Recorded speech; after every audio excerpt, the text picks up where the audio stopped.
മഹീമൂലാധാരേ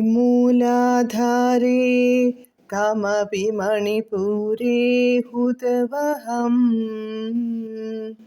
സ്ഥിതം സ്വാധിഷ്ഠാനേ ഹൃദി മരുതമാകാശമുപരി മനോവിഭ്രൂമധ്യേ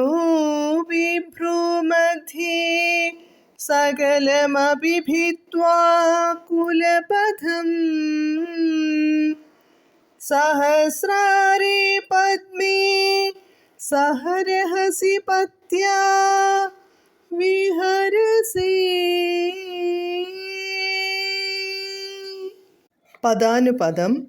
മൂലാധാരേ മൂലാധാര ചക്രത്തിൽ മഹീം പൃഥ്വീതത്വത്തെയും മണിപ്പൂരേ കം മണിപ്പൂര ചക്രത്തിൽ ജലതത്വത്തെയും സ്വാധിഷ്ഠാനേ സ്ഥിതം സ്വാധിഷ്ഠാന ചക്രത്തിലുള്ള ഹുതവഹം അപി അഗ്നിതത്വത്തെയും ഹൃദി മരുതം ഹൃദയ അനാഹത ചക്രത്തിൽ വായുതത്വത്തെയും ഉപരി അതിനുമേൽഭാഗത്തിൽ ആകാശം ആകാശതത്വത്തെയും ഭ്രൂമധ്യേ മനഃ അപി ഭ്രൂമധ്യേ ആജ്ഞാചക്രത്തിൽ മനസ്തത്വത്തെയും സകലം ഇപ്രകാരം എല്ലാ കുലപഥം അപി സുഷുമ്നാമാർഗത്തെയും ഭിത്വാ ഭേദിച്ച് പത്യ സഹ പ്രിയതമനോടുകൂടി സഹസ്രാരേ പദ്മേ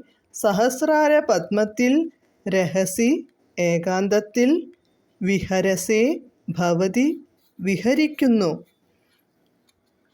വിവർത്തനം.